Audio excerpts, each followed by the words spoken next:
Welcome to the War Report. I am your host Cyrus, joined by Quan. This is a show where we talk about NXT and AEW. We have a pretty big week coming up this week and next. We have NXT Takeover and we have the Rampage, the first dance. Hey man. Hey, we got SummerSlam if we want to keep it a stack. Oh yeah, and SummerSlam as well. It'll be a fun weekend. It's gonna be loaded, man. Oh wait. Okay, that's not this week. Holy shit. I thought the festival was this week. I'm going to that. So that's next week. I was about to say, hey yo, what? I gotta sell the tickets now. But no, we are all good. Quan, how you feeling? A Show just had their 200th episode. How you feeling? I just listened to it. I haven't heard it. No, I went on a little bike ride today. Did a good light 8 miles, something light, and light. Okay, no, that's light, bro. That's light, man. You already know. But yeah, good. Bianca really seemed to be into it. Mm-hmm. They made her laugh. You know, you make a young lady laugh, you're already in there. So watch out. Congrats to the guys. 200. Let's go for 200 more. Yeah, or at least a rebrand, and then we start a whole new universe. And then I say that'd be fire too. And then we're coming up on our 100th episode, so stay tuned for that. The Patreon growing strong. Tell all your friends about it, man.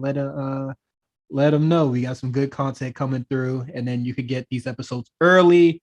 And we have great shows like Spot Callers, Legendary Run, The Evasion Diaries that you could go back and listen to in full, and you get a sneak peek of that for free on the free feed. But there is so much more that you can get on the A Show Patreon. That is patreon.com/the A Show RNC. I think that is the best ad read I will ever do. I might have to clip that. That was fantastic. You might want to run that every episode. So we about to clip that one. But all right, man. Let's get into these trenches, man. So a little something about the NXT releases that happened last week. There was a report by Fightful News. WWE officials say that the NXT global localization didn't turn out as planned, and that's what led to the releases. Now, a lot of people are just like, well, NXT's dead, WWE's dead. I think if you were aiming to do anything global last year, I think just guys, look outside. I think it's fair to say nobody was getting a lot of shit done globally. Yeah, any kind of global business was it was a wrap for that. It makes sense. You remember that picture? Remember the little meme of Triple H standing in front of like on a stage, and in the background you see like NXT like slowly invading the world map. Like, no, I've never seen that. I gotta send that picture to you. But it's like Please. NXT India, NXT Korea, NXT. It's like NXT everywhere. Yeah, that's most likely something that they were branching out they want toward. Yeah, shit. I'm sure what I really doubt there's gonna be an NXT Japan. Like, I don't really think that's gonna be the case. But yeah, they tried to bring in a lot of these people from across the world and across and then pandemic hit, and then travel became difficult, and all sorts of stuff. Like, I'm sure it was hard as hell to like even like get Mako Satomura to go to the UK. Yeah. But luckily they managed to find a way getting Walter here and all sorts of stuff like that. So once again, Twitter just oh my god, like, that picture's like evil. Bro, like that picture is hilarious, right? That picture is evil. But like yeah, people gotta think like how much the pandemic really just messed up everything for everybody. Like I remember reports that like Indy Hartwell was supposed to be in NXT UK. She was supposed to be like one of the top girls over there. Her and Bronson Reed. Yeah, her and Bronson Reed. Like, see how much shit changed. They were both slated to go to NXT UK and kind of like do their thing over there. And then the pandemic hit. And then I guess Indy Hartwell, Candice LeRae was just like, we got this. We got it. And boy, imagine if she would have went to NXT UK, bro. I wonder. First of all, she'd work 6 times a year because that's how much matches those guys have a year. She would have been away from her cat and away from Simone and them. That would have sucked. She probably would have had her indie character still going on, the impressive thing, but like ever since she was with like Candice and them, yeah, we out of here. She's no longer saying that bullshit. She got something else going on. And we'll get into that later on the show. But yeah, man, I just think like, I'm not a big business guy, you Mr. Business Major, but like if you read that a global plan did not work out last year, I think it's safe to say that, yeah, the pandemic kind of fucked up a lot of bags, and, just another reason that led up to releases if you weren't really happy with the budget cuts explanation. Next topic. Did you see the Kenny Omega versus Andrade match at Triple Mania? I did not watch Triple A. There you go. Triple Mania. I did not watch Triple A match. You didn't watch it? Yeah, I did. I didn't. You see, because I love this show. I'm happy you finally stepped up and took this podcast to the next level and watched some other wrestling. Good for you. What happened? Let me know. So I watched the match. I'll say this: the match is fine. What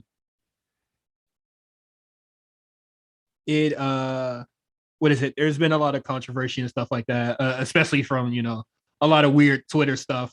The match was fine. I would definitely say that kind of just like less like the Juventud Guerrera and Chris Jericho match. Like it got much better towards the end. I would say that the beginning of the match was just kind of like whatever. Ric Flair was there. Woo. I did see that clip. I saw that clip of him chopping, doing the back and forth chops, which happens kind of like towards the end, towards the end. I saw a lot of people upset at the fast count finish, and I was just like, that doesn't bother me. It honestly, that was the proper end to a match. If you ask me.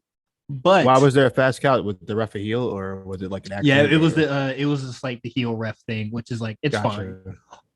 I wasn't bothered by the fast count, but what I was bothered by is like I get it, he's a heel ref, but Andrade had his foot on the ropes and he completely ignored it, and then Andrade had to like actually kick out. And I was just like, hey man. And there was another time. No rules in lucha. They just do whatever. And there was another time where like Kenny Omega like had both his shoulders down, but the ref wasn't like counting nor checking if both shoulders were down, and I was just like, whatever. Like it didn't bother me that much, but it was just like, come on, guys. So Andrade does not win the title. And then World Wrestling Observer Newsletter said that AEW kind of just said, don't give him the title win just yet. And this kind of bothered people that AEW kind of like, I guess like stepped in the way they flexed their muscle a little bit. They said, we ain't doing that. Yeah, of what AAA wanted to do with their show. And then later on this week, what is it? After I put like this topic on the docket, Dave Meltzer was just like, No, man. Or not Meltzer, but somebody that is employed also by Wrestling Observer newsletter was just like, oh, no. AEW didn't like strong arm him. Triple A kind of just agreed to it. It's fine, guys. And I'm just like, come on, bruh. Can it be any clearer, bruh, of where they stand, man? You know what it is. We don't have to explain it. I'm not even gonna try to. I'm Like, not even gonna get too hype over Wrestling yeah, Observer and AEW, AEW clearly being cahoots. And, very minimal bad press. Yeah, It's interesting. Whatever. From them and Fightful, but let's not get into that. I'm fine with like Andrade kind of not winning because you beat Kenny Omega twice in one weekend leading up to All Out isn't smart. I'll just say that outright. Why do you say that? Expound. Why would you want to beat your champion twice in 1 week? Well, if I've seen people online say, hey, if he loses both the belts in 1 week, he comes off as desperate in his matches against Christian at All Out. Going forward, he as a different take on his character. He becomes desperate. He doesn't want to lose any more belts. Because if he loses all the belts, he's not the belt collector anymore. Who is he? Yes. You know what I mean? And to that, I will say, I think I might have said that last week as well, where he like loses the title and then he does become more desperate. Like that would be the natural like sense to it. But two things. One, if Tony Khan knew these matches were coming up, I would have not scheduled the Impact one because it's fucking Impact. That title's not important. And plus, like the Andrade versus Kenny Omega match was already like kind of like written in the books. And I do think it's stupid to have Christian fight for both titles. And second thing is the desperate thing really would have worked if Kenny Omega wasn't already desperate and cheating a bunch. Because like, what if Kenny Omega was, a heel more or less, but he kind of just straight up kicked your ass, right? And then for this Christian match, because he's so desperate to hold the belt, that's when he starts having Don Callis cheat. That's when Brandon Cutler, starts doing the spray. That's when the Good Brothers start really getting involved. That, they start doing like old, like Bullet Club, like, sort of cheating bullshit. That would have made a lot more sense, but it's already happening. So I don't think it's going to really count off as desperation when it's already part of the Kenny Omega formula in AEW already. Mm-hmm. So yeah, I definitely think they could have planned around this better. So Andrade can get his title win, and he could have just flexed that going into All Out and using that kind of just like going up to Death Triangle and be like, come on, man, look, I got gold over here, bro. What y'all doing with that lame ass nigga Pac? Also, doing that lame. Yeah, and then also I think the Lucha Brothers are like the tag team champs, right? I saw them with belts that night at Triple Mania. Yeah, I didn't watch the match. I probably should have. I'm sure they have belts all over the place, just not in AEW. Sorry for the Lucha fan base. Please forgive me. I'm not sure. We didn't talk about it. We talked about it a little bit last week, but we didn't talk about the outcome of the Matt Caster thing. If you want to hear our discussion on that, you can catch it on Patreon. Last week's episode. Just the gist of it, we thought it was a pretty shitty promo. And him being a heel doesn't like really make up for it. Also, his raps suck. But Matt Caster is now suspended. Is it confirmed he's suspended? From what I've been reading, yes. I did not link it in the docket, but he hasn't been seen when he's been regularly featured. I'll tell you right now, on Dark this week, Dark Elevation, Anthony Bowens did have a match. He did not come out to the Acclaimed music. He came out to some generic rock music. He did have the Acclaimed gear on still, but I mean, Damn, to take the theme away, that's kind of nuts. And the announcers did say he was a part of the Acclaim, so I don't know where they're going from here, but he definitely came up by himself with some random generic rock music. Taking away the theme is kind of OD because the theme is fine if nobody raps over it. that instrumental is kind of fire. I ain't gonna. It's fire. I think it's fire. I like that beat. All right. Yeah, I don't know where it comes from. This like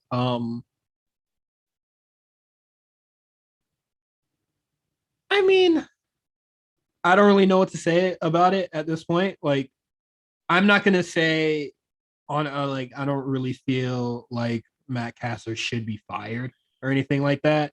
I definitely think that there should just be a better taking a better look at AEW. And Tony apparently Tony Khan was not overseeing Dark or the editing for Dark. So that's why you get to see all the botches, even though they could have easily cut that out. And whoever was editing the show before, I hope they get in trouble. Because that motherfucker should be getting in trouble. Or whoever's been editing Dark before Tony Khan got his hands on it. Because boy, a lot of shit should not be on there, man.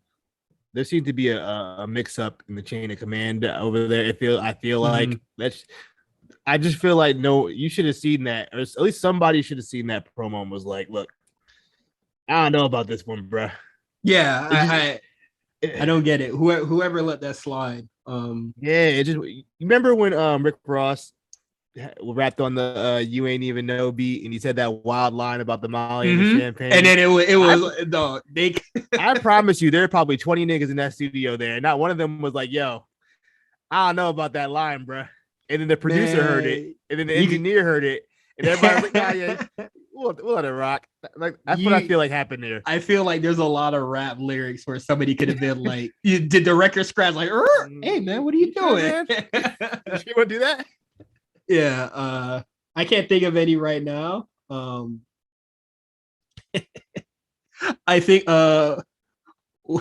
when Quavo said the slur on the slur for Asia folks on the Migos song, or when Offset said he don't fuck with the queers. No. Oh my gosh, man! Like why? And then he tried to play it. Then he tried to play it off for some other shit. You know what you said, but. Unprovoked too, because I heard the verse. It just came out. But nah, speaking of like somebody kind of stepping in and making sure stuff gets done, like I said 2 weeks ago, after the Domino's Pizza Cutter thing, now the block is hot. Now Time Warner, TNT, whatever, are gonna start looking at what you're doing now. And then literally after we were like a week after we reported that, Time Warner is looking to hire a director of script and script development and programming for AEW. They need that. Yeah, they do. 100%. They especially with 2 shows now. Yeah. So hey man, if I could figure it out, how come these journalists can't? And with that said, we're gonna get into NXT. So what I do want to talk about is just really kind of like your impact so far since you've really just come into wrestling in general. Like I don't know if you realize this, but like you're kind of like a gateway for a lot of fans and people of color who really want to get into this. Like do you like kind of like realize like the magnitude of like what you're doing? Like that it's huge. Yeah, it's cool. I see like all the comments on Instagram and social media, and then I really see it like when I'm out, and especially when I see little girls that look like me, especially little boys like me, especially, and they're just like, oh my God, you're such an inspiration. And it's not this ego boost for me. It's I just think about the impact and that I'm having, and also like even ever since when I first came in, even into NXT. My main thing was always just being unapologetically me and representing for my culture and my community and people that look like me, especially, and to bring more of, those eyes to the product and being someone and show, like it's not just me. It's so much diversity in WWE, and really just emphasizing that and putting it out there that WWE is for everybody, especially my community, my culture. If you can look and see so much diversity among the Black community, so many different types of Black. So anybody can look and see someone that they can relate to, that they can just that they can feel something from. So that was always one of my key things, even coming from NXT. My husband and I used to always talk about it. And we're like, we're just going to be us and try to bring the culture in and bring everybody along for the ride. And that's why I was super like excited about doing Rolling Loud. Yes. Especially because like even before we found out that we were going, my husband and I saw the lineup and we were trying to figure out ways to get tickets so that we could go. And then when I found out we were having a match, I'm just like, this is it. This is this is a great starting point. It felt like I finally had both of my worlds colliding. Yeah. You know, I'm so passionate about wrestling, but then I'm so passionate about my culture. Now they're both colliding and we're bringing all these new eyes to the product. And it's just, I felt like I saw a girl tweeting about it on Twitter, and I was like, I feel that. She was saying, okay. So how did you feel about this episode of NXT? It just finished wrapping up, so I don't think you're gonna have any real strong thoughts. I currently don't, but I thought it was a nice go home show. Yeah, it was cool. Good ending. Good opening match. There were some low spots as well, but for the most part, it was a fine show. All right, are the low spots really low, or just like what is it? Well, how would I say it? The like mixed tag, bathroom break. the mixed tag match, I had no interest in. However, the post match, yes, I got a lot of thoughts. Okay, you just want to get into it right now with starting off with the opening match that you said you really fuck with. Kushida not medically cleared to go. I don't know if it's capped or not. Soon. Yeah, I don't know if it's capped or not, but get well soon. I hope it's nothing drastic, and we will just have that match on the NXT right after Takeover. Like, yeah, it should be fine.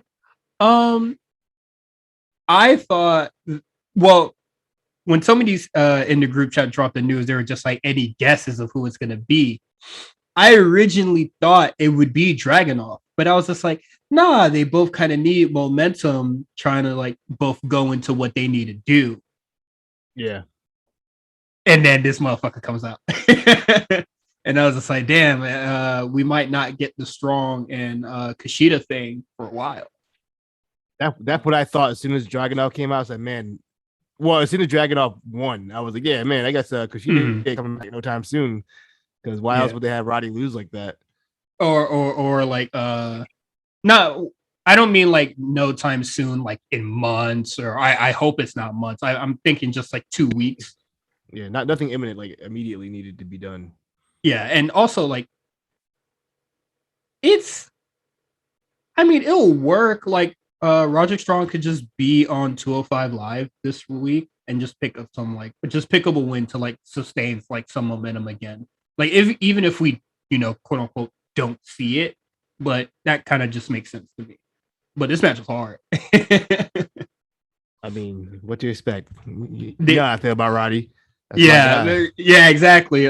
We all feel the same, and I would say I have completely turned around on Dragunov from like his debut to now. I get it. I fuck with the character. I always liked his in-ring work, so it was never anything wrong with that. But his presentation and stuff now, I really do enjoy it. And these guys are kind of just cut from the same cloth, just two monsters that kind of just want to hit each other. Yeah, right. Real hard.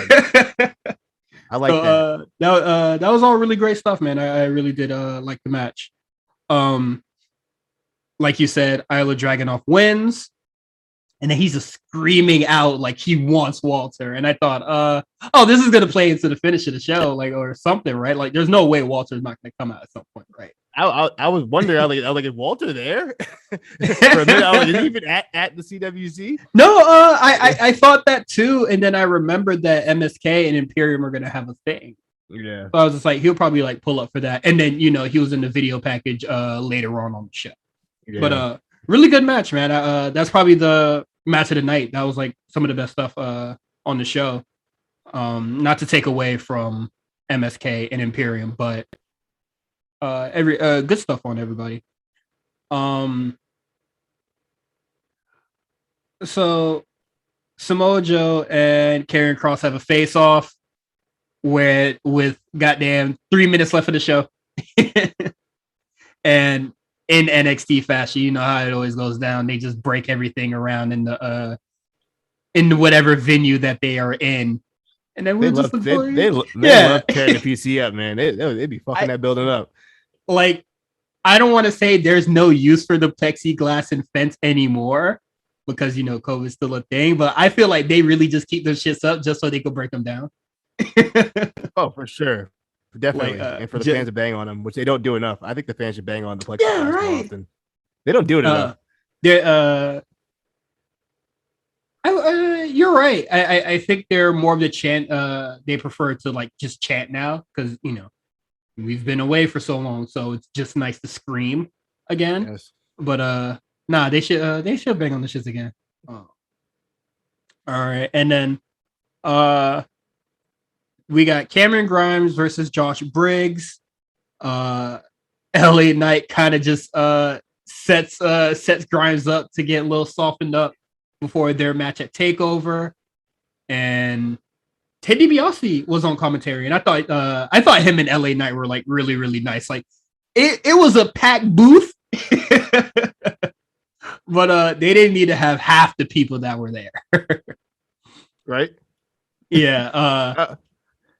I mean, it wasn't Rampage, but it was. Oh yeah. Oh shit. We need to talk about Rampage. we can breathe. Yeah. Yeah. But, we can get into that. But I'm just happy. Ted DiBiase just seems happy to be there. I like that he's happy to be there. He really seems like he's really enjoying himself. Yeah, I really do like his involvement. I do think it's great, and them not really taking much away from commentary is a big like step up versus what we get on the other show. And I and then saying that and then saying this, like I feel like the commentary team didn't even need to speak because LA Knight and Ted DiBiase was like giving them gold to like work with. So I thought it was all really fantastic stuff. Quan, you okay, man? Yeah, I thought you froze. Oh no, I was done speaking. Oh, because the screen like froze. I thought the thing. Was shit, my fault. I thought Zoom was messing up. Oh, my fault. I just ruined the whole vibe. I'm just like watching you just stare into your screen, and I'm just like, oh, I don't know if I'm frozen or you're frozen, but we both moving. Oh my god. But Cameron Grimes gets the win, and then LA Knight is just like, man, fuck it. And he just swings on Ted DiBiase. Stop that nigga. Fuck it. And then hits his little finisher thing on Grimes, and then they have Ted DiBiase and Grimes have a segment later on the show, and then Ted DiBiase is just like, damn man, I didn't mean to sign you up for this ass whooping, man, my fault. And Grimes was like, fuck you talking about? I'm about to kill this nigga, man. I'm about to turn up at TakeOver. So hopefully Grimes wins it, man. I'm looking forward to that. Now for the mixed tag match, which you were referring to, I do agree. This is like, with full on quotes here, work rate wise, this match is hot garbage. And it's not, and I personally don't think it's because of Indy Hartwell and Dexter Lumis, but the comedy part of this shit, heat. Look, I'm gonna tell you right now. First of all, number one, Robert Stone, where'd he get that ponytail from? Yeah, he ain't had that ponytail. Throughout the weeks we've been seeing this man, I ain't never seen him with that much hair. he was nowhere near a ponytail, bro. Then he went and got the goddamn extensions, like Fetty Wapping them. Extensions in the bundles. Look, that's off the rip. Number one. Number two, I'm gonna tell you right now. This is what I was wrestling for. Like Big E said, you think I care about work rate? 5-star classics? Nope. Give me this. Give me a wedding. I love wrestling wedding. Yeah. What is it?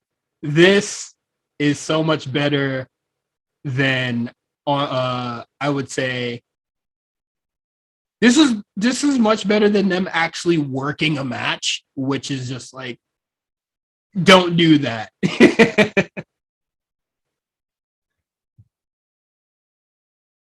Yeah, man, look, fuck work rate, all that other stuff, rest holds, arm locks, member lock.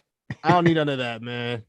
I need a reverse proposal. You know what I mean? People talking about WWE not progressive or whatever, wrestling not progressive. You see what I just saw? I saw a woman get on one knee to a grown ass man on her birthday. Happy birthday, Indy Hartwell. We love Happy you over birthday, here at the Indy. War Report. We love you. I love a girl who takes charge. I love that. I like that energy. I can't wait for the wedding. I hope it's next week. Honestly, I hope it's tomorrow. I hope it's tomorrow. I hope they just do it on YouTube over like during fucking Dynamite. I'll watch that. I'll watch that over Dynamite. I promise I will. You bet your ass, man. We'll have a whole wedding special. Also, it's just like I said it in the group chat earlier. I was just like, man, this thing has been going on for a very long time. And it just keeps growing new legs and like getting more and more entertaining as it like continues going. Well, they say they don't do long-term storytelling. When this is all over, I'm gonna be very sad because this was all comedy gold. How did this end? Oh man, I feel like we've been asking that for 6 months. How did this end? Where did we go? Okay, so it instead of how does it end? What are some other funny shenanigans you want to see them get into? Because I thought of something funny earlier, and it's Johnny Gargano and Dexter Lumis as a tag team. But not as like a for real thing, but like he tries to do I guess I'll try to get along with you, and then they do like a tag match, and like I don't care if they win or lose, but I just need to see it happen. Yeah, that'd be and Johnny, and actually the whole promo before the match with what did she said he ate the pie. You know what I mean? I damn near launched my laptop into the sun. It's 9 p.m. Mind you, Dexter put in that work because she proposed the next next week. I don't want to talk about it. She said, why are you being weird to me? You know what I mean? One hand on the neck, one hand on the front, leg up. That's what happened. She had to propose. She had no choice. I see you, Dexter. It should have been me, not him. But nah, all this shit is classic stuff. And apparently from from last week to this week, they've been on several dates. Several of them.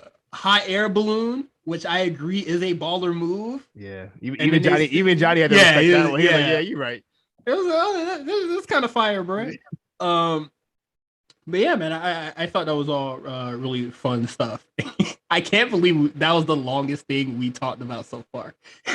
The only thing I cared about, I'll be honest. Yeah. Hey, man, my size was hurting the whole time, so I was entertained. MSK and Imperium have a match for the tag team titles. I thought this match was really, really great. Both these teams are, just both good in their own right. I'm very curious where MSK goes next. And this seems to be the downfall of Imperium. You think so? Do you think if Walter loses, do you think that's it? I don't think they break up or anything like that, but I'm just saying, like, their kind of like stronghold on NXT UK kind of falters, and maybe Walter comes here full time. Yeah. Yeah, look. I mean, Walter never on NXT UK anyway. Often, yeah. He shows up on TV like once every 2 months, 2 or 3 months on that show. So, I mean, honestly, it's probably due time to get that belt off of him. Shit, and people complain about when Brock was champion. Walter, he's actually fully employed with the company. He barely even on the show. Fully employed, working part time. That's a goat right there. His fire. Agent, phenomenal. Fire. Anyone even moved to states. He said, "I ain't moving no fucking states." Mm-hmm. This is y'all wilding over there. Yeah, I'm good. I'm praying that changes soon because I would like to see Walter more. I would like to see Walter more. Yeah, and then I want to talk to you about something. I tweeted about it, and then Meals responded. What's a Twitter, bro? Oh, I forgot you don't have a Twitter. Well, I tweeted. I said I think MSK is missing something, and I can't figure out what it is. And then Meals responded, and he said, "Grit. Like everything looks too easy for them." And I just don't know. I mean, I think that's a fair point. But there's something about MSK. I'm just like, I don't care. I don't know if it's like booking or maybe it's because they haven't been on the show a lot lately. But I'm just kind of like, okay, they're good. I'm not saying they're not good. They're fantastic wrestlers. It's obvious. This is what I'll say about the MSK thing. Yes, they're great, but Mills is right. They don't have the grit because NXT hasn't really been focusing on the tag division. So there hasn't really been a really long feud for them. Like even like the Grizzly Young Veterans and the Elgato Del Fantasma thing, that didn't really last long. And then it didn't even last long when they kind of had the rematch. Excuse me. Had the rematch. Well, they didn't even have it became the winner takes all match. Yeah. So Meals is right. MSK hasn't been like not pushed as far as like, booking, but like pushed as, can they overcome these challenges? And I just think that's really due to NXT not really focusing a lot on their tag division and a lot of their tag division currently just being two singles guys. Yeah. I don't necessarily think they're missing anything, but I do think they're they're not missing a moment like in a ring or anything like that. I do think they're just missing that feud. They're missing a dance partner. Yes. The Hardys had Edge and Christian, or like, the New Day had the Usos. I feel like MSK needs one of those. It should be Elgato, in my opinion. Yeah. They already work insanely well together. So they do. Everybody's complaining about rematches and shit like that, but like, let's get this blood feud cracking. Have them fight like goddamn 5 times in like 3 months. Fuck it. Oh no, I'm complaining about rematches too. Hey, not on NXT, but yeah, I know. Yeah. But it's just like people complain about, but they need somebody to go back and forth with. I do agree with that though. They do need someone to go. They need that rivalry. Yeah. So Mielis is absolutely right on that. And another thing is that they need what the fuck does MSK stand for, bruh? Please tell me. Like, just tell me, bruh. Nah, man, that takes the fun out of it. It's for your interpretation. No.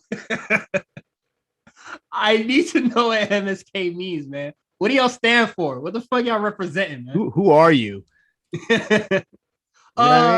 We get a little bit of that like tonight, where they kind of just say that we're not this like super serious tag team in NXT, and we know that. We're showing that we can kind of be the best and have fun with it. But I'm just like, yeah, nigga, I know, but what does MSK stand for?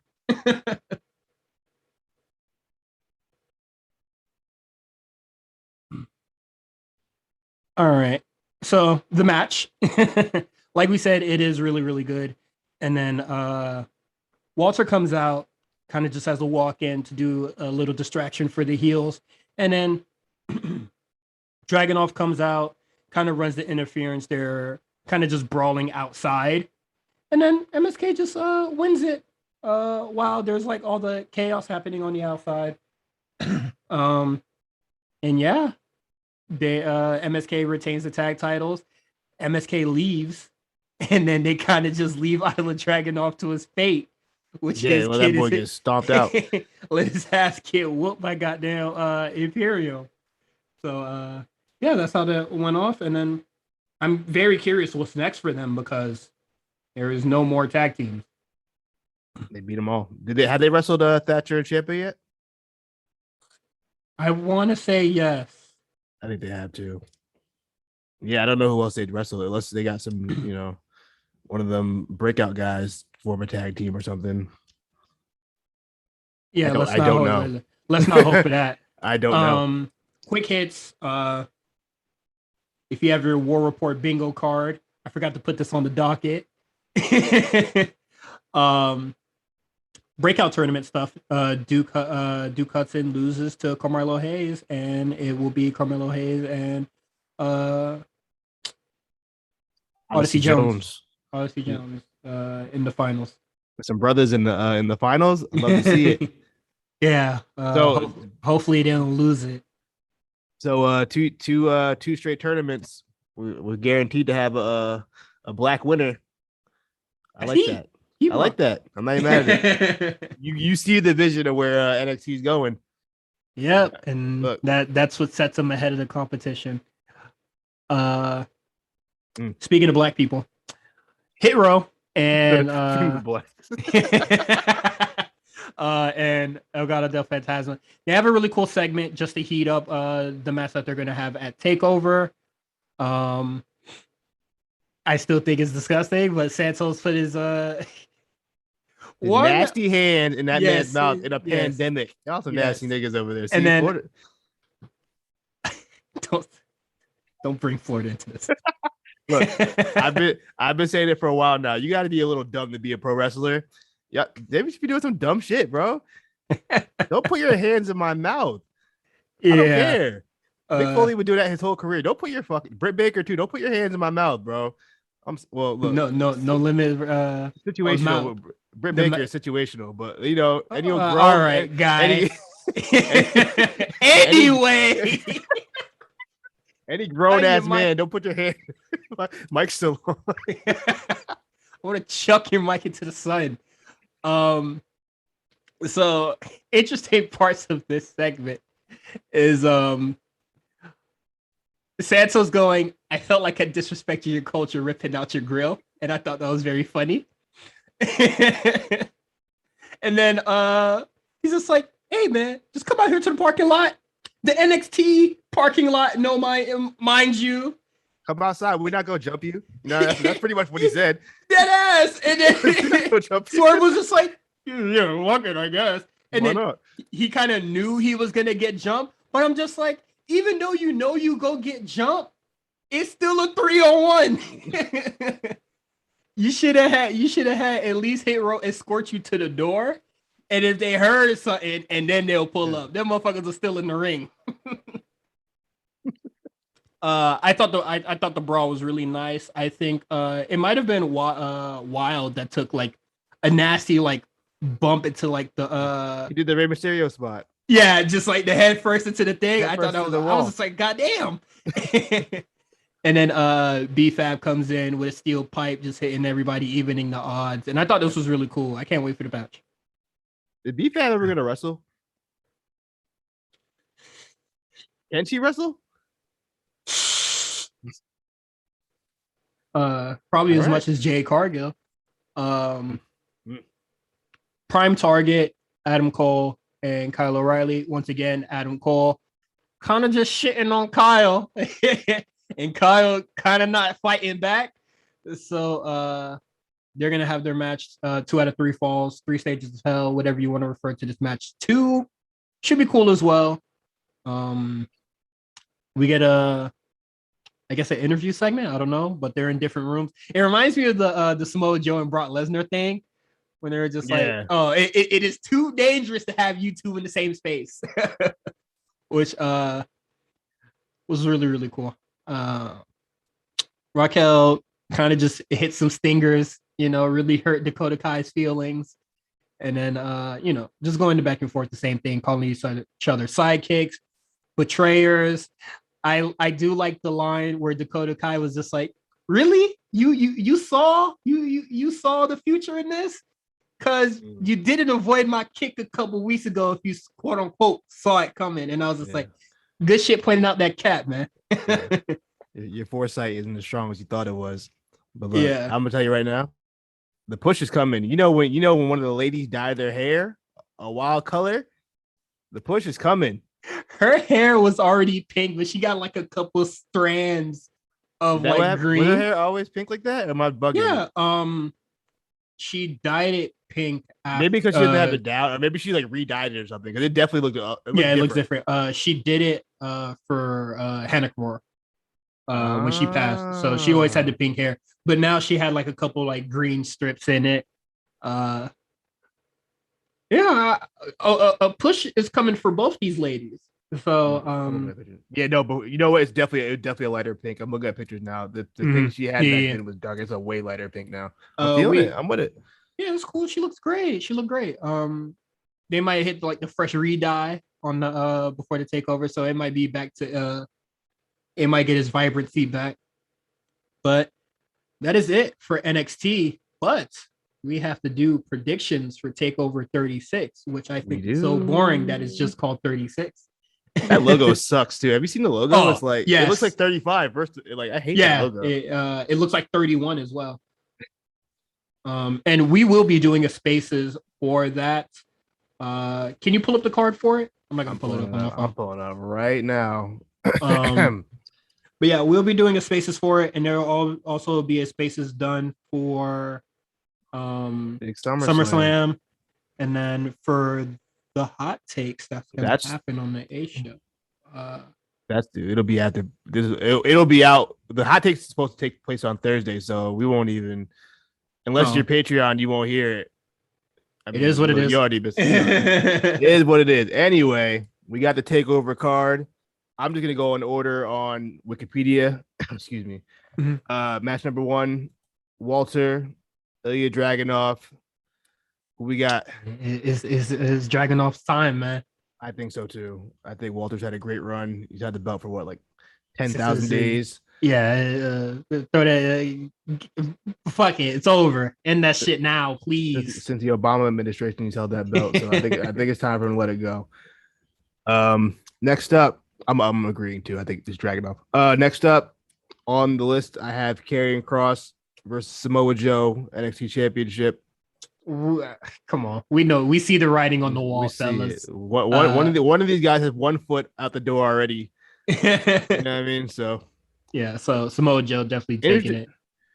I'm interested to see how Joe works. He hasn't wrestled since February 2020, so it's been a while since that man's been in the ring. I kind of want to say it might come second nature, but that would be very hypocritical of what I said about CM Punk a couple weeks ago. So hopefully Joe still got it, man. But Punk hasn't wrestled in Lord, man. That's definitely but 7 years. I don't even know.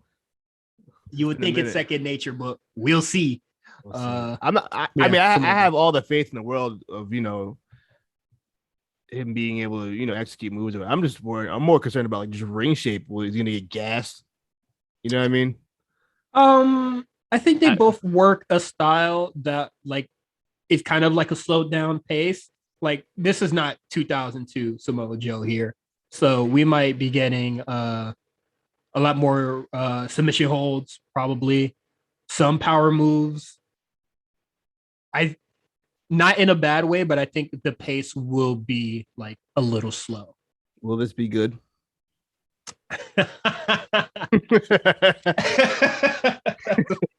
I hate that you worded it like that. I hope so. I don't have high expectations for this match. I'm gonna be 2021 Samoa Joe. Yeah, I love Joe, man.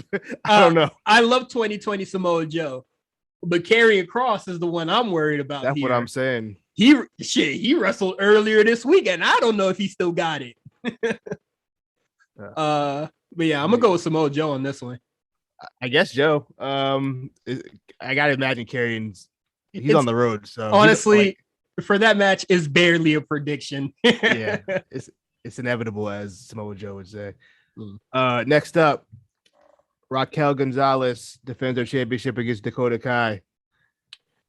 Heartbreak Kai, baby. Bring it home. Yeah, I have no interest in Raquel as champion. She's fine, but she's just kind of there. You know what I mean? Yeah. I think it's been enough time where I'm just like, it didn't work for me. It didn't hit for me. Like, I repeated my sentiments about the Mercedes Martinez match, but the Ember Moon match didn't wow me either. So yeah, whatever, I'm done. Plus, I think everybody's wanted Dakota to have her moment for a long time now. I think it's past due. It's interesting. We all three of the title matches that we've predicted so far, we've all chosen the challenger to win. I wonder. Yeah. I'm trying to think. Maybe this is the beginning of this quote unquote reset or whatever NXT is trying to do. Yeah. Is it? It's about this is the show that sets everything off going forward. Yeah, it's about to look dire for all the champs, man. This might be a killer, the champ killer takeover, bro. It might be a whole bunch of switches, and I feel like everybody that was initially gonna retain just are on the show, like Kushida and MSK. Yeah, but it's funny because they said no 30-year-olds, but you come to learn that Dakota Kai is like 34 or something like that. That's fine. She looked great. She looked goddamn right. The 25. Yeah. So I'm just saying, I know the rule was no 30-year-olds and no midgets. So I don't mean, who knows what's going on over there. I shouldn't say midgets. I take that word back. I meant to say little people, dwarf, whatever y'all. Yeah. Yeah. Honestly, that report is one problematic. Two, also ageist. But it is what it is. It's just ageist. It is ageist. That's the joint that Mickey James learned. Shout out to Mickey James. LA Knight defends his $1 million championship against Cameron Grimes. Get him out of here. We got a theme going on. Yeah. I'm gonna go with Grimes on this one as well. I can't see I want to see DiBiase as a butler. I can't see it happening. No, but I would love to see that.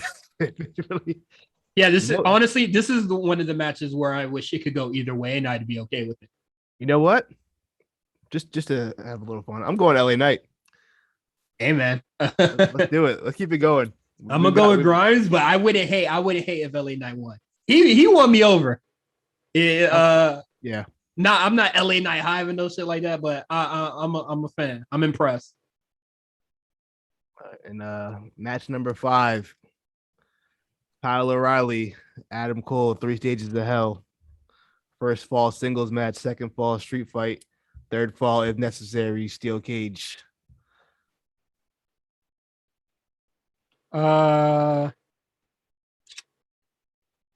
We know, but I'm gonna go Kyle O'Reilly. Like we know. We know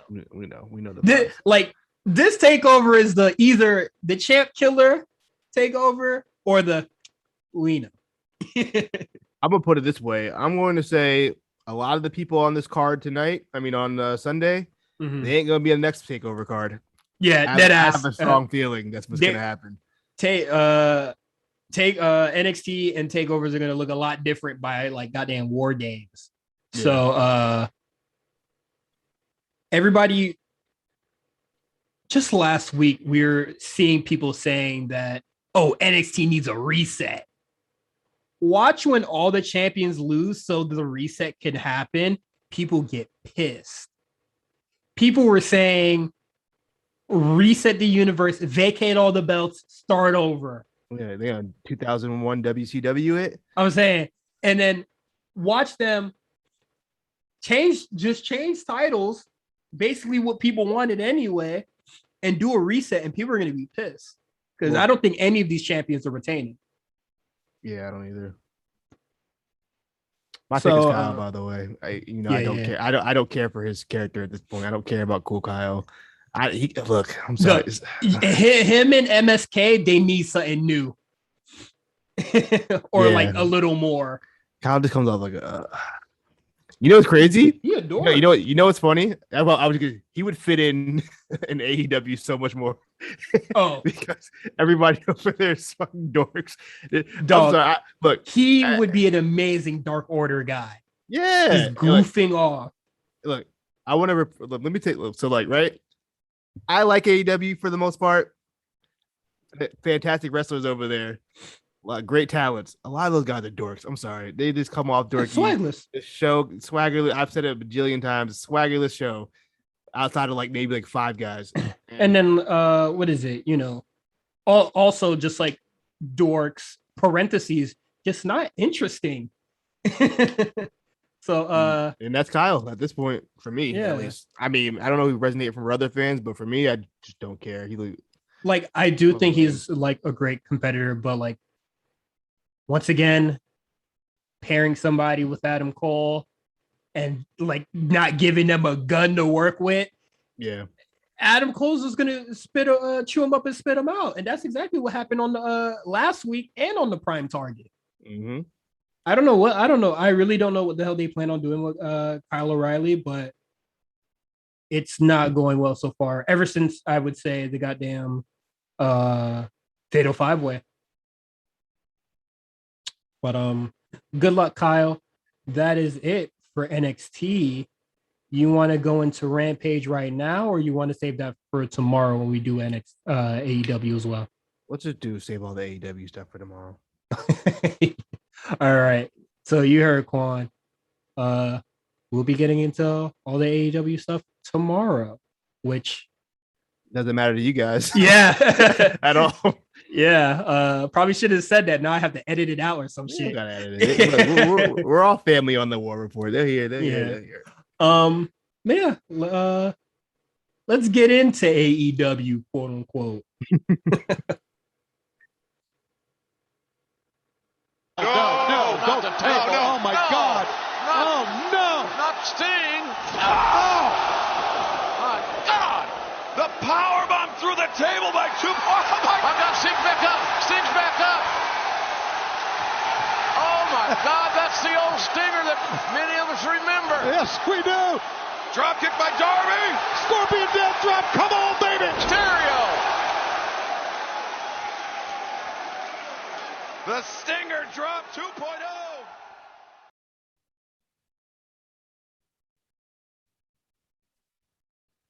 All right. AEW Rampage. You was fucking with this episode? Look. Good start. Look, I keep saying this. The first hour of Dynamite is always great. It's the second hour of Dynamite that always loses me. And this episode was no exception. They lose me as soon as I hear the flash of lights, light the fuse. As soon as I hear that shit, I'll be like, yeah, get me out of here, bro. You want to talk about Christian Cage versus Kenny Omega? We can run through Rampage. I think it's important enough to talk about. Yeah, no. We're gonna talk about the whole show, but just start. I don't have any. Christian Cage versus Kenny Omega. I'm gonna be honest with you. I don't have the best memory in the world. That was Friday. Feels like a month ago at this point, but I do remember very much enjoying that match. The crowd was hot. I think they all wanted to see. The crowd is always hot. I know, but I'm just saying, man, it was hot. It added to the match. Match was fun. Christian, I would say that's probably the best Christian has looked since he's come back. I feel like I said that last time too, but maybe he just started. He finally, he's like he's a little older, so it takes a little while to get warmed up. I think he's kind of getting in his zone, his rhythm. The finish, what the hell did he do? What move? Did he do the Unprettier on the open chair? Mm-hmm. Kenny sold the shit out of that. Yeah, man, it was just a good match. I had nothing really. I mean, I think the ending, we both predicted that he'd win the Impact Championship. So I guess that's the consolation prize for beating Kenny. You gotta go work. Go work at Impact. Go work at Impact. Brandon Miles. You gotta go work with Brad Majors and fucking Sammy Callahan. Yay, but good for Christian. Gotta work with a former Edge head, bro. They weren't fans of you, brother.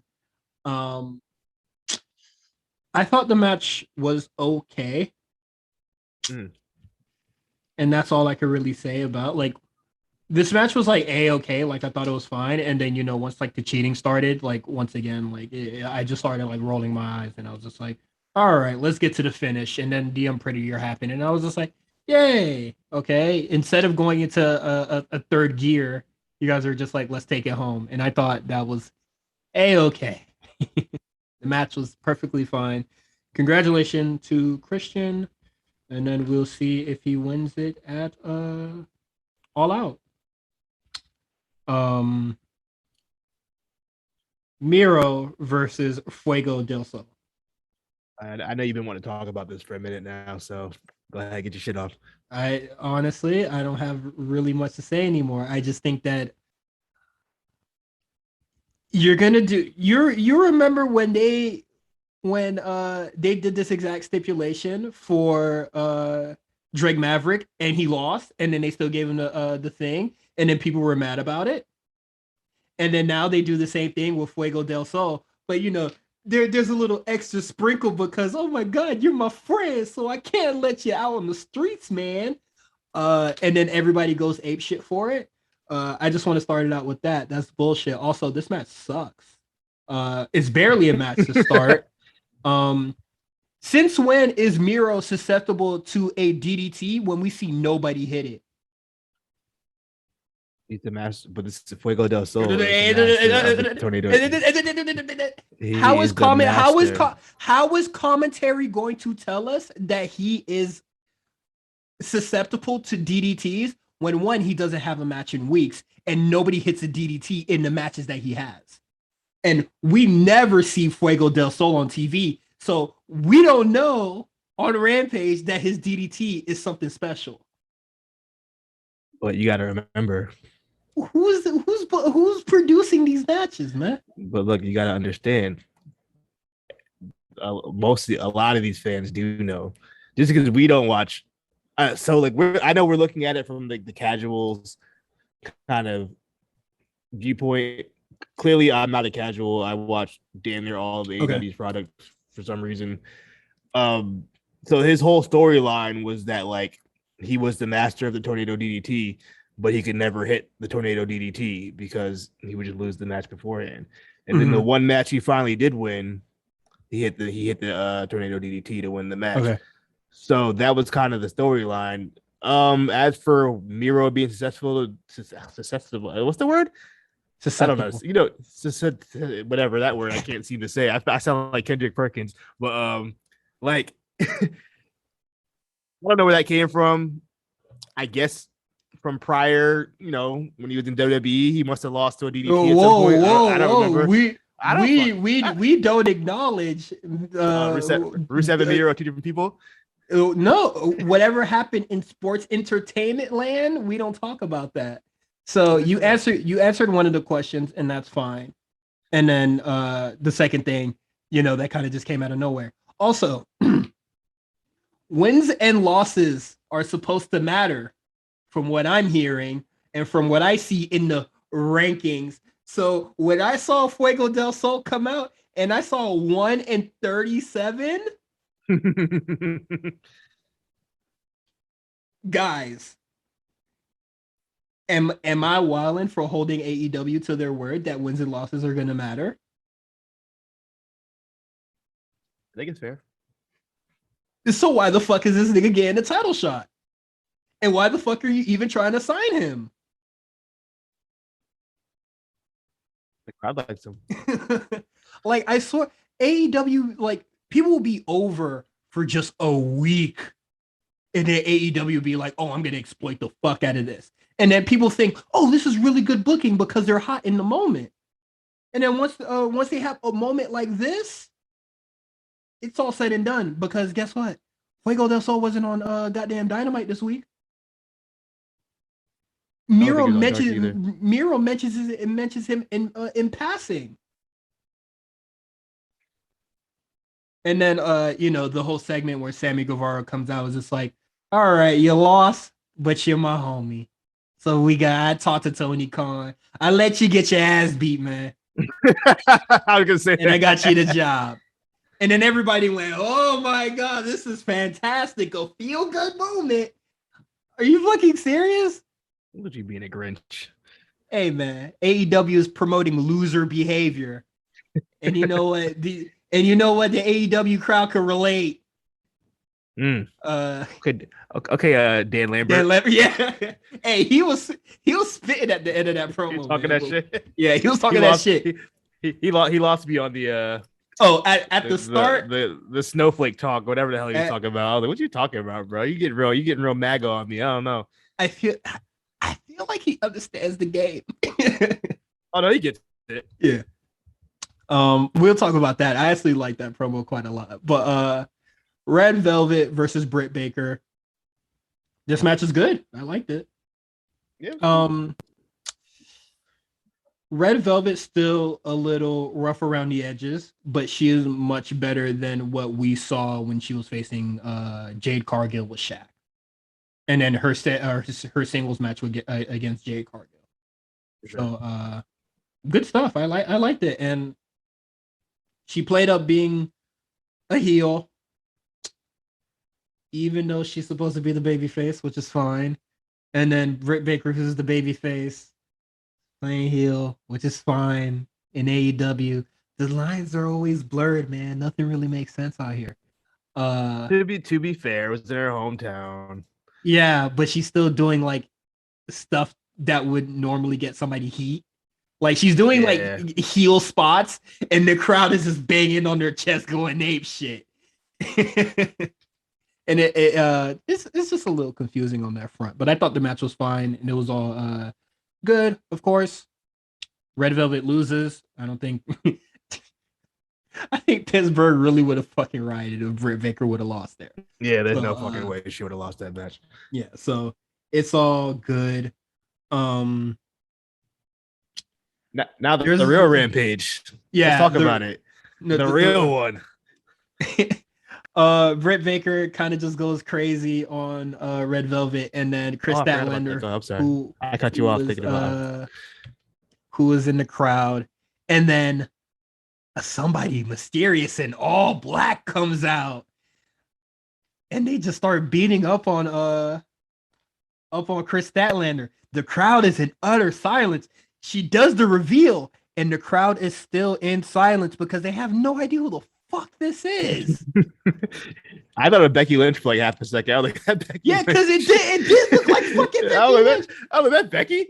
I'm about to say, if they pull Becky, I'm about to say that, you know what? I'm all elite. The power is shifted. Fuck her, no, out of here. I know who Jamie Hayter is because I love this podcast and I watch Stardom, so I am kind of familiar with who she is. Last time we saw Jamie Hayter was a very, very long time ago, and she looked completely different. She's jacked now, like she's more jacked than ever. 2, she had the half, kind of like half orange, half black hair. So when she took the hat off, it was all orange. Mm-hmm. She has not performed for well over a year, period. And then she hasn't worked in AEW for damn near 2. You know what this reminded me of? You remember when Butcher and Blade first debuted? Yeah, and it was pure silence because nobody knows who the fuck they were. Excalibur like, it's Butcher and the Blade. And I was like, who the fuck is Butcher and the Blade? I've never heard of you guys. To have Jamie Hayter do a surprise reveal when she hasn't performed in AEW for 2 and hasn't wrestled for like kind of over a year is ridiculous. But I'm happy that she's here. I do like her a lot, and I think she's a really good wrestler. And I think this is where we can kind of get into Dynamite now. Hold on, before we do that. Oh, go ahead. Before we do that, I got a couple things I got to ask you. First of all, we're doing the age guessing game because I just learned some shit. How old do you think Butcher and Blade are? I feel like Andy Williams is like in his 50s and the Blade is like in his 40s. Okay. I wasn't really sure. I know Andy Williams is old because when I first saw him, his hair was like more gray than blonde. Really? Okay. So I didn't know that. So I'm like, I briefly looked at his like Wikipedia, and he said he started in a band in like 1997. And I was like, if you started in a band in 1997, you must be pretty old. And he's all right, and he's on tour currently. That my guy, a rock star, bro. He's a super spreader. Little spreader. Okay. I doubt he's selling out arenas and shit. Another AEW wrestler going to be on tour in a couple weeks too. If just check. Yeah, Blade's 41. So I didn't know that. I thought they were a little bit younger than that. That surprised me. But let's talk about the goddamn elimination chamber having mad old dudes. It's funny. It's funny how shit works, huh? It's funny how shit works, huh? It's different. All right, second. Like I said, we're not the podcast to talk about ratings, but I have to announce. I have to admit, Rampage did 740K viewers on his debut episode. I think it's pretty impressive. Especially for 10 o'clock on Friday night. No, I don't think that's my question. Do you think this week Rampage will do 1 million? It should. Friday night, 10 p.m. Yes. With the rumors that are attached to it, yeah, it better be the goddamn 1.5 million. I was gonna say that. I think it better be fucking high. And I will also say as well, wrestling is in a bubble. So where the fuck was the million that they got for Dynamite? 10 p.m. on Friday night. Where the fuck is a wrestling fan going on a Friday night? What is a hardcore wrestling fan going on Friday night? I was home watching the damn show. I had to do this show, so I was here. I don't know, man. I mean, it's still 10 p.m. on a Friday, regardless. Even hardcore wrestling fans got social lives, bro. Don't do that. Sure. But this Dynamite with the stakes that are attached and the rumors, it should be hitting at least 1 million. At least like 1.1 million at least. You know what I kind of wish they did? I kind of wish they like at the end of Dynamite this week, they like just teased something that like Punk was going to be there. But they didn't have to outright say it, but like a little tease. Like it's just one little like quick thing like right at the end of the show. I think that would have been so fire. Yeah, something. Because they were listing off the stuff that's going to be on the next Rampage this week. And I was just like, where the fuck CM Punk gonna fit? And my answer was kind of given in the Moxley promo, but it could kind of be Bryan too. Like everybody was because Punk has been doing his doing interviews again and talking about like, oh, Darby Allin's pretty cool, and then Darby Allin has a match and there's like no mention of. Do you think it's a swerve and it's Bryan? I think that would leave a lot of people disappointed because they don't want Bryan. So they don't want Bryan. You go to Chicago. I do think it's interesting. This is the biggest crowd they've ever had just for like a 1 hour show. Interesting. We're gonna see. They sold it out though, so we're gonna see. It can be real live on Friday night. I'm looking forward to it. Yeah. I'll definitely say. See what Punk got to say. Oh boy, what does he have to say? All right, let's get into AEW. So the opening match, we get 2.0 versus Darby Allin, which I thought was a really good opener. I think this was one of the best Dynamite openers in a minute. If Dynamite would have opened with the Moxley Kingston Darby versus 2.0 and Danny Garcia, I think that would have been a really great opener as well.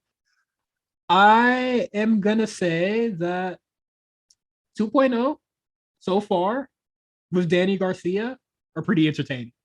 Like they've been having a lot of entertaining and stellar matches as a group. So that's cool. I love this match. I had so much. Like I said before, I don't care about like where. I just like when wrestling is fun. Yeah, and it was just fun. It's just so much fun stuff that just happened in this match. Darby Allin walking the tightrope, even like Moxley coming out and getting beat up by 2.0 and Garcia just to start the show off. It just everything was just chaos from then on. From then on, It was just straight up just chaos. There was like it was just non-stop, like bam, bam, bam, bam. Like I think it's a much better chaos than a lot of the elite six mans that open or close the show. So yeah, I thought that was really fun. Of course, Sting and Darby Allin gets the win. Kingston comes out at some point, and then he'll be facing Danny Garcia next Dynamite or Rampage. It's gonna be Dynamite, right? I thought Moxley was wrestling. No. It's gonna be Kingston. Oh, is it Kingston? I just don't know when. I think it might be next Dynamite. I believe. No, I'm looking at the Rampage preview. It's Moxley versus Garcia. At, okay, what about next Dynamite? Because they did say Eddie Kingston. So maybe no, Garcia Dynamite. It's gonna Eddie Kingston is just gonna be in his corner. My fault. Yeah, my bad. But yeah, it was cool. Then the rest of the show was kind of just like, whatever at this point. I don't really like the show after this point. Really? I did like, look, okay, so Sammy Guevara and Sean Spears. I liked the match. I thought the match was really good until the end. The end kind of, because the end, it didn't make me dislike the match. I just would have liked the match more if the finish was the DVD into the barricade and then into the 630, and that was the end, I would have been completely fine with it. They overkilled it after that. Sean Spears shouldn't be kicking out of that. Not Sean Spears. Yeah. Whatever. I don't want to see that. These are two competitors I'm not interested in. Yeah. For one, and I do agree that should have been the finish. I think I would have kind of turned around on the match if that was the finish. But, knowing AEW, it has to be overkill. So he does that, and then he has to do like a Benadryller later, or a go to sleep, a GTS, whatever you want to call it. I was just like, for real? Sean Spears really had to take all that? Because it only took goddamn Jericho the one Judas effect. Also, it's Sean Spears, man. So I thought I was saying it's Sean Spears, bro. Yeah. Congrats to Sammy Guevara for proposing to to his wife and her saying yes. That's cool. But like, yeah, I would have liked the match a lot better if it would have ended at the 630, because once Sean Spears kicked out, this is Sean Spears, guys. That's what I'm saying, bro. I immediately text you why. Like, it makes absolutely no sense. But like, it just the fact that it just had to go longer for no reason. It just like, I was just like, whatever at that point. Oh, speaking of selling, shout out to Sting, no selling the power bomb through table. That's fire. Yeah. Hey, I'm man. all in, baby. Say what you will. People no sell. I love Say what you will. No sell stuff like that. That shit was hard. Ric Flair saw that, was just like, hell yeah, brother. You remember that clip that was going around a couple of years ago when Leo Rush like no sold a power bomb off the ladder from the ladder? Hell yeah, that shit hard. That shit was fire.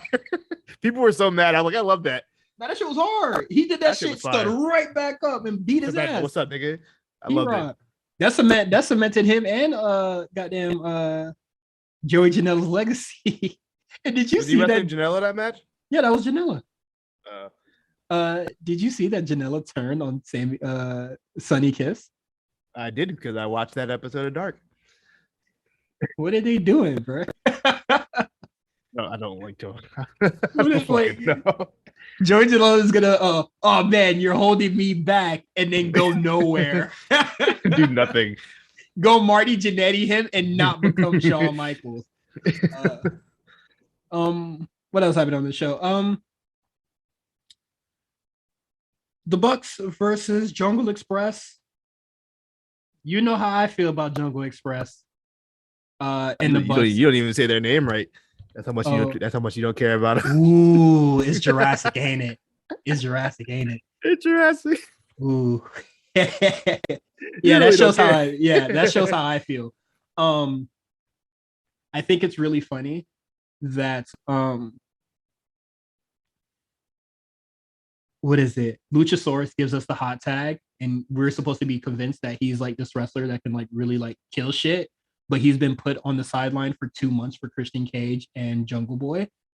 but that's neither here nor there. And also, it's an elite match that ends with cheating and the Bucks win. Like, there's so much shenanigans. The last like 3 minutes of that match is just it doesn't even make sense. Why wouldn't they just? This match is like 9 minutes. Yeah, and then when the Bucks come out, Tony Schiavone is just like, look at all the motherfuckers they came out here with, and it's like they came out with the whole NWO, NWO 2000, black and white, all of them just all coming out to the ring at once, and you're just like, yeah, the odds are more or less stacked against them. They do a whole bunch of cheating and stuff, and then after the end of the match, Christian Cage tries to like, Marco Stunt, elite check stealer, tries to come out and help, instantly gets neutralized by Kenny Omega, and then Christian comes out at the end of the match trying to help as well. He also gets neutralized as well to build up towards their match. It's the same old shit we've been seeing on Dynamite for amongst the elite for a really long time, just like on all fronts. So I was just kind of like, whatever.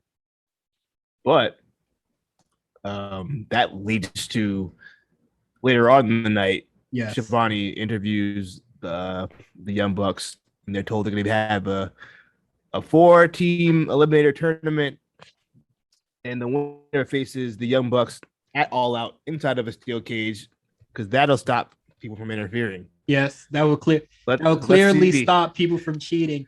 And if you listen to Spot Callers last week on NWA or NWA's Capital Combat, the Return to RoboCop, you would know that a steel cage ain't stopping shit. They stopped a RoboCop. He pulled them bars back, like, yeah, you know what I mean? Yeah, it didn't stop a regular. It didn't stop regular ass Arn Anderson from getting in. So a steel cage doesn't mean shit. And also, I like that Tony Khan was like, "Oh, I had enough of the cheating." After goddamn a year. I'm about to say, maybe are you for fucking nuts? Stupid shit. And then to the main event, we have MJF versus Chris Jericho in the final labor of Jericho. When they say it's the labor of Jericho, they make it seem like Jericho set up the challenge for MJF to go through, or like he put himself through this gauntlet for no reason. But this match is a match. I don't know why Chris Jericho kicked out of his finisher goddamn 3 minutes into the match, but I was just like, okay, that's weird. No Judas effect. Jericho comes out to no music, and the crowd is trying to sing his theme, but in true karaoke fashion, the lyrics sound like bullshit, and they only turn up for the chorus. Me and my friends were literally talking about this for Outcast, how Aya is like, it's a white people anthem, but they don't know they don't know none of the fucking lyrics. All they know is hey ya and all right. Miss Jackson, they don't know a goddamn bar in Miss Jackson, but they know the chorus. To be fair, in Miss Jackson, they rapping kind of fast on that song. I know the song. I know the song 20 years old. And people should know it by now. Yeah. But they rapping kind of fast on there. The only song that white folks be knowing by that involves Outkast is the International Players Anthem. But they're not rapping Big Boy's part. They only rapping Andre's part. That's the only part the internet knows. Yeah, exactly. Yeah, the whole internet only knows that part. But yeah, man, the match is fine. I just thought I always thought this whole feud was like weird, and it was kind of always gonna end like this. So can I be honest with you? What's up? Can I be vulnerable with you for a second? No. I think MJF starting to grow on me, man. Whoa. I didn't think we'd get here, but let's boot you from the call. Hold on. No, relax. Hold on. Let me talk about it, right? I'm still not big on his promo style. I don't like the edgy promos he does, but in ring, from what I've seen, I like him. I do. I can't even front. I've enjoyed I've been I rank and record matches. Every match I've seen him in so far, he kind of delivered. Even with a Jericho who's missed a step, it was still a fairly decent match. Sure. Match was I. I'm sorry. I'm not gonna try to meet you halfway on that one. I thought this match was just like a means to an end, and it's fine. Like I said, Jericho kicking out of the Heat Seeker or whatever that has ended matches before, or in a brawl. It's been the oh shit, the move that kind of ends it because he just did so much damage. For that to be kicked out of 3 minutes, like more or less 3 minutes into the match, I was just like, all right, bro, what are we doing here? Jericho, I would say, kind of gave it his all, so I'll give you that. He hit the line saw, like he hit all his finishers and all that stuff, and it was like cool and whatnot. Them trying to do the oh my god, is MJF gonna tap him out with his own move? Come on, bro, I'm not buying that. But they just have to do that. It's fine. I thought him doing the Judas effect was cool. That was very. It made me laugh. I thought that was very funny. But yeah, this match is like all right with me, man. My thing is that MJF doesn't really wrestle enough for me to form an opinion. So this match is gonna happen, and he's not gonna wrestle again for like another 3 months. Yeah, and then he's gonna have to kind of try to impress me again, and then possibly just fall short. So that's why it's kind of just like whatever for MJF for me. But the finish, I would like MJF to work more. I would like MJF to work more. I agree. That's kind of all I asked for. Like less promos, more work. For the finish, Chris Jericho makes it through Shawn Spears, Wardlow, Juventud Guerrera, Nick freaking Gage, but comes up short at the finish line. MJF beats him with the Fujiwara armbar, the salt of the earth. And Jericho can't get it done with the Judas effect, and I think that says a lot about your wrestling ability. A veteran. Come on, man. You can only end it with an elbow. But how do you feel about the decision? I think the right man won. I think the way the feud didn't start with the Stadium Stampede, but since Team Jericho won the Stadium Stampede, I felt it's only right that MJF gets to come up at the end. Also, it's like we kind of predicted. It seems like Jericho is going to be on his way out. Probably not permanently, but for some time. Mm-hmm. And come to find out, Fozzy's back on tour September 2nd. So, oh my god, I'm going to assume this last match for a while. I don't know how long the tour is, but I did see it start September 2nd. So let's keep it up. Hey man, Jericho, rock your little heart out, man. I ain't trying to see. He's on tour with Buck Cherry. If anybody listens to Buck Cherry. I hope none of our listeners listen to Buck Cherry. Can you name a Buck Cherry song? No. So we won't be seeing Chris Jericho in a minute. Where do you think MJF goes from here? You see, once again, Brian or Punk probably. I would see Brian. I can see him versus Brian.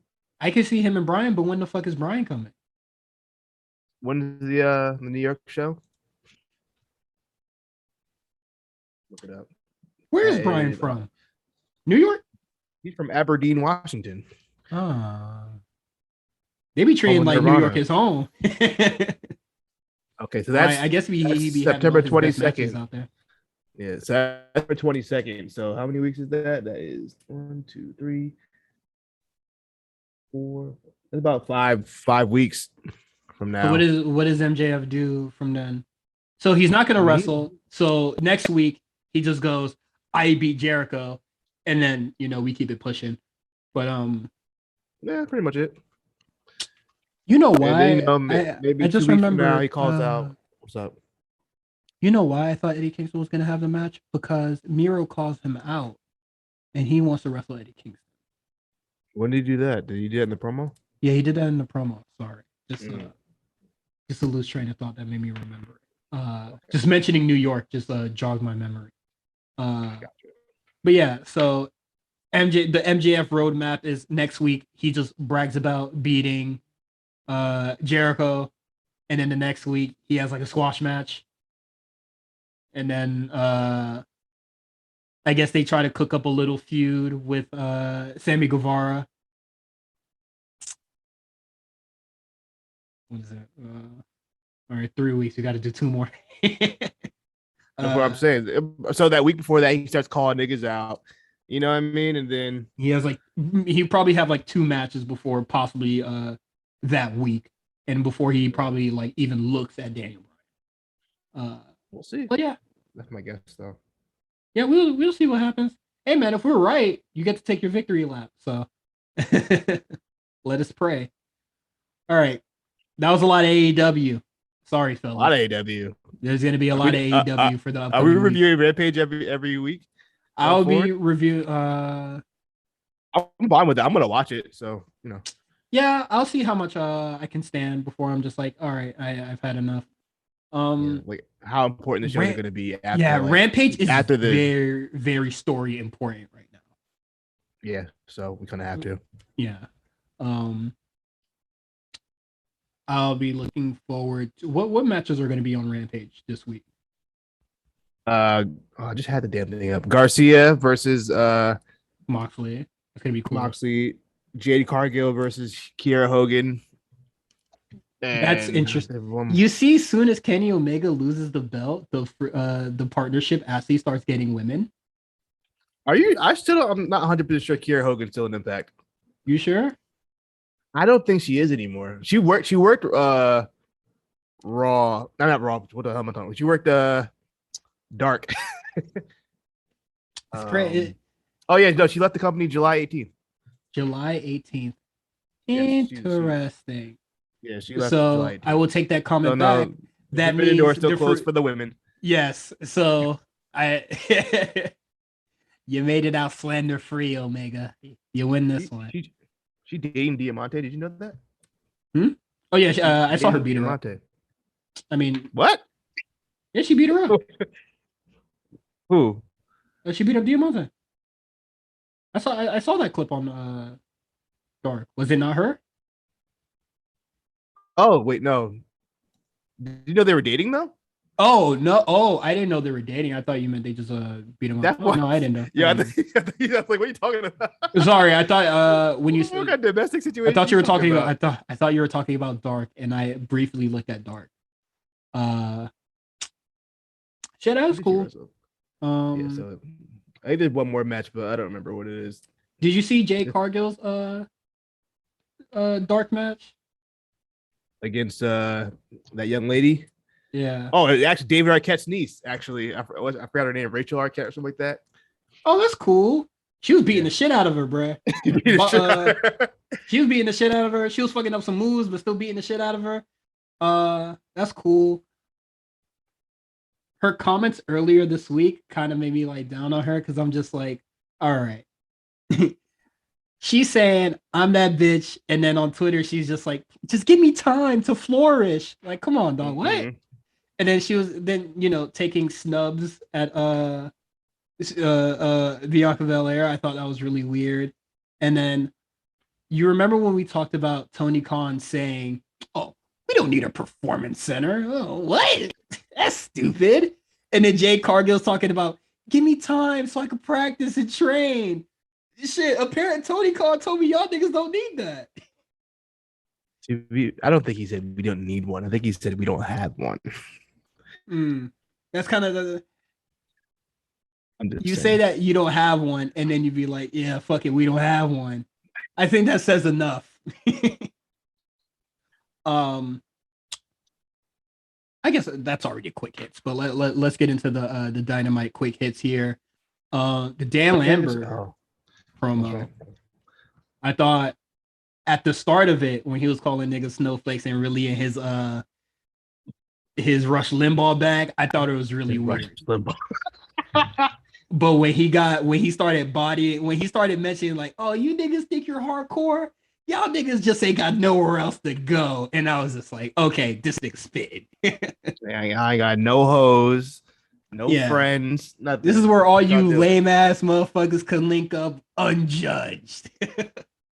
Barring them up. He came out there with two dudes, just undescript white guys. Surely they are UFC guys. I hate that Excalibur had to like shoe in who they were in the middle of his promo, like, and he was about to introduce them literally seconds. Excalibur, shut the fuck up, bro. Just let him cook, bro. Just let him cook. I forgot about Junior Dos Santos. Didn't he beat Brock Lesnar ass? Don't ask me about UFC, bro. I don't know shit. I don't know jack shit about nothing.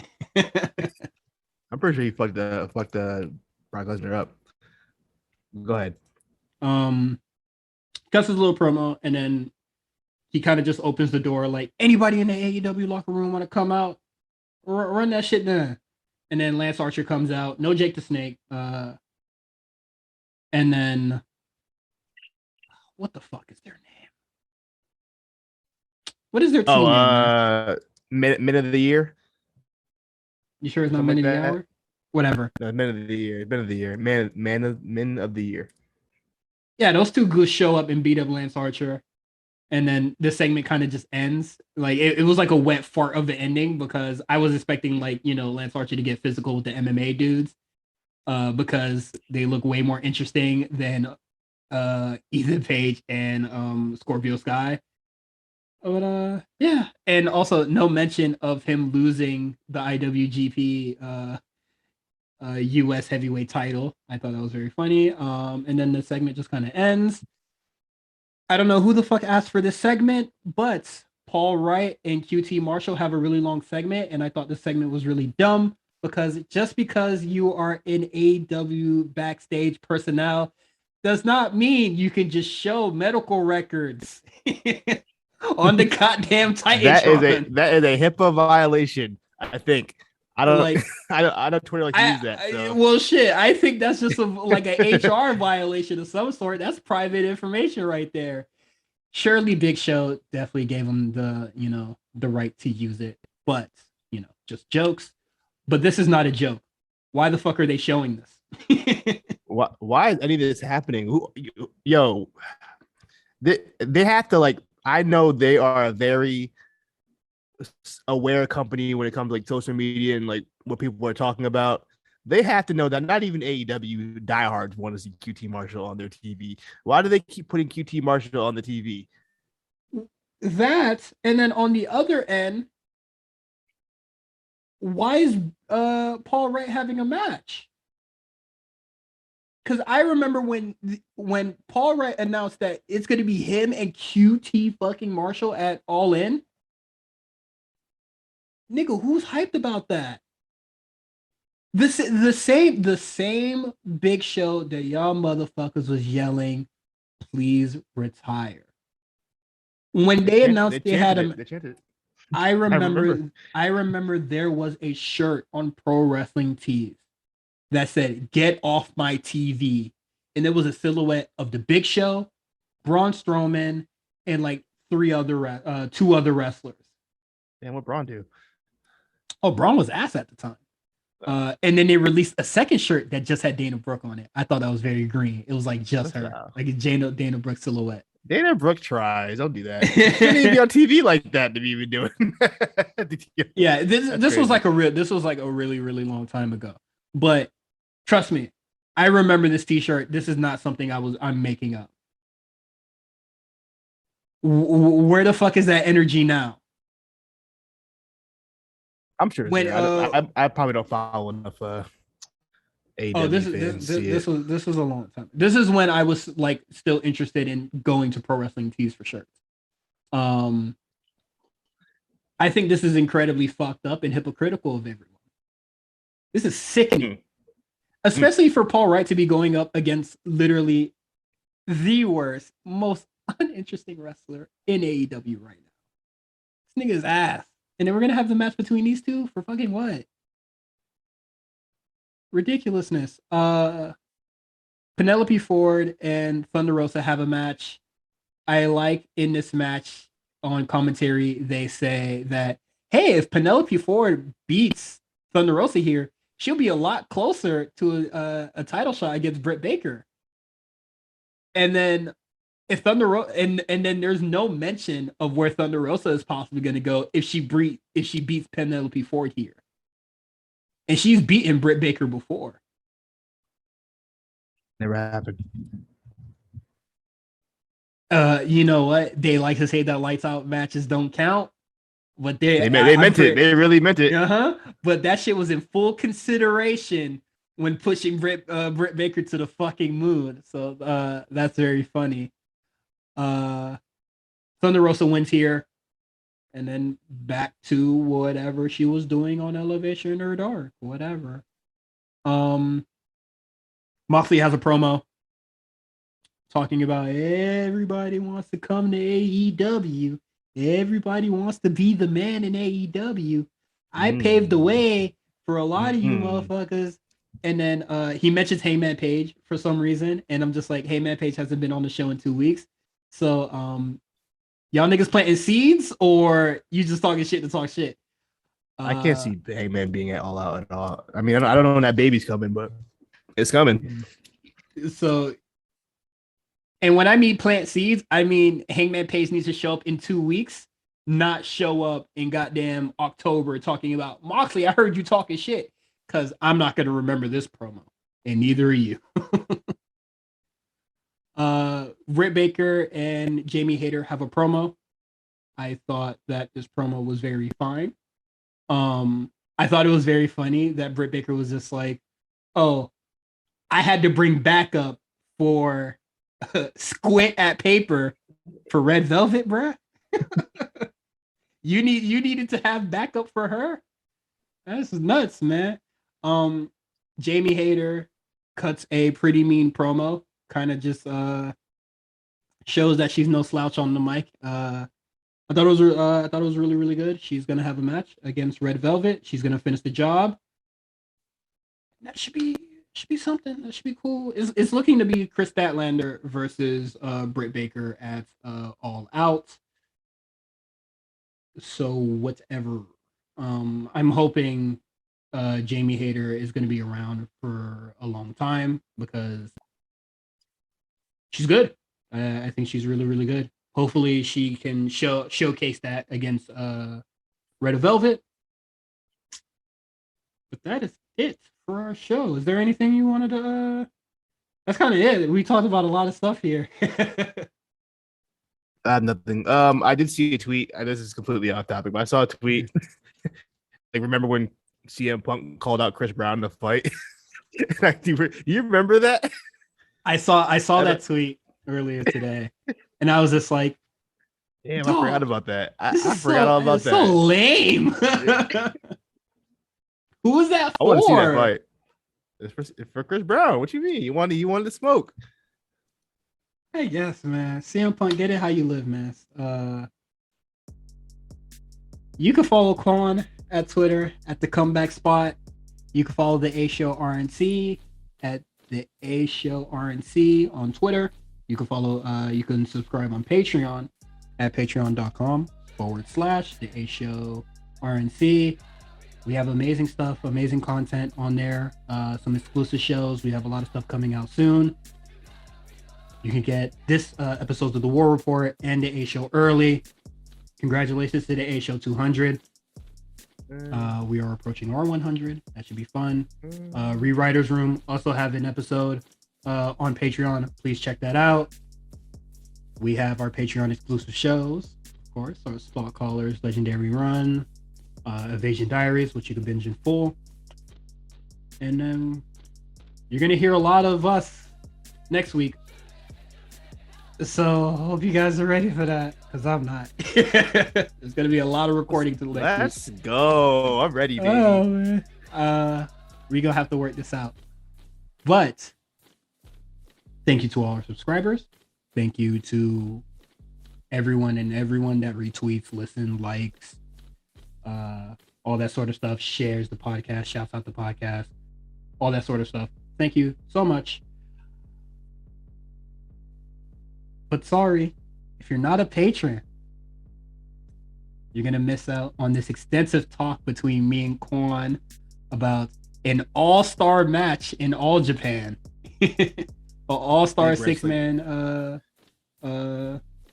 all-star match. It got, I know this probably doesn't mean anything to a lot of y'all, but Meltzer gave this 5 stars. If this is back when he wasn't giving them out like that. You know yeah, what I mean? This is back in the day when he wasn't just getting them shits out.